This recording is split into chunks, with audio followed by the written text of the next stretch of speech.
प्रधानमन्त्रीको पद सिंह दरबारमा सजाउनको निम्ति बनाइएको होइन सभामुख महोदय। आज सुनसरीमा गोली चल्दा र सुनसरीमा मान्छे मर्दा वर्तमान प्रधानमन्त्री र गृहमन्त्रीले राजीनामा दिन पर्छ कि पर्दैन, थुना बस्न पर्छ कि पर्दैन? आज अरूलाई फौजदारी अभियोगको दायित्व थुपार्नेहरू आज यो घटनाको नैतिक जिम्मेवार लिनको निम्ति तयार हुनुहुन्छ कि हुनुहुन्न? म यो प्रश्न गर्न चाहन्छु। यो हाम्रो प्रश्न हो, जवाफ यहाँहरूको। सम्माननीय सभामुख महोदय, मैले यसो भन्दै गर्दा मैले आग्रह गर्न चाहन्छु, हामी सबैका प्रयत्नले देशमा शान्ति कायम गर्ने हो। हामी सबैका प्रयत्नले जनतामा विश्वास जगाउने हो। जनतामा विश्वास भएन भने, देशमा शान्ति भएन भने, देशमा खतरा बढ्दै गयो भने देशको अस्तित्व नै समाप्त हुने स्थिति हुन सक्छ।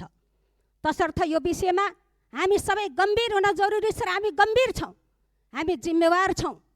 सरकारले चाल्ने हरेक कदममा हामी साथ दिनको निम्ति पनि तयारै छौँ।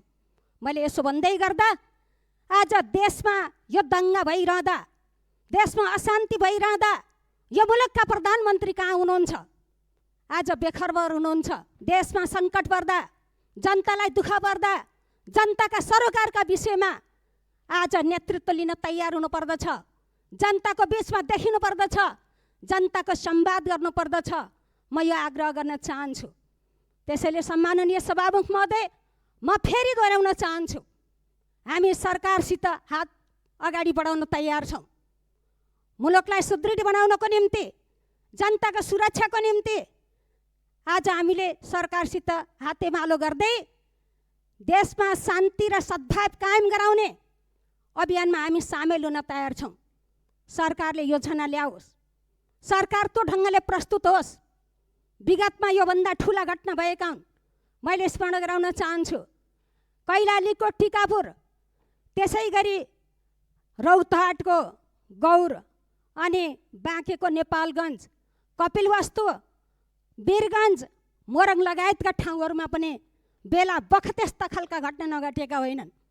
तर एउटै सूत्रले सबैलाई एकै ठाउँमा उभ्यायो र हामीले ती समस्याको समाधान गर्न सक्यौँ। आज हाम्रो अगाडि पूर्व प्रधानमन्त्रीजी हुनुहुन्छ, उहाँ साँच्चै हुनुहुन्छ। हामीलाई त्यो चिज थियो, हिमाल पहाड तराई कोही छैन पराई।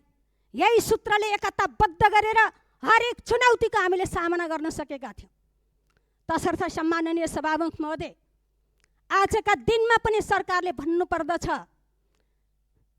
दिदीबहिनी दाजुभाइ सबै बाँचौँ, सबैलाई बचाउँ भन्ने अभियानका साथ सबलाई आह्वान गरेर हातेमालो गर्दै सरकारले शान्ति कायम गराउनको निम्ति, समाजमा अनुशासन कायम गराउनको निम्ति, जनतालाई सुरक्षाको महसुस दिलाउनको निम्ति, निराश बन्दै गएको पङ्क्तिलाई आशा जगाउनको निम्ति सरकारले यो अभियान अगाडि बढाओस्। हामी सरकारको पछि लाउन, सरकारलाई साथ दिन काँधमा काँध मिलाउन तयार छौँ। म यो पनि राख्न चाहन्छु। सम्माननीय सभामुख महोदय, म आज अलिकति केही इस्युहरू पनि छन्, बरु अर्को समय हाम्रो काटौँला। सम्माननीय सभा महोदय, म आग्रह गर्न चाहन्छु, यो प्रसङ्ग यहीँ नै राखौँ। अब यही बिचमा लामो समय संसद स्थगित भएको बेलामा देशका विभिन्न ठाउँहरूमा बढ्दो वर्षाले बाढी पहिरो गएको छ, धेरै मानिसहरूको क्षति भएको छ। 5 थर लगायतका धेरै जिल्लाहरू पीडित क्षेत्र बनेका छन्। त्यसैले म आग्रह गर्न चाहन्छु, प्रकृति प्रकोपमा परेका बाढी पहिरोका पीडितहरू सबैको राहत उद्धार र पुनर्स्थापनामा सरकारको शीघ्र ध्यान पुग्योस्।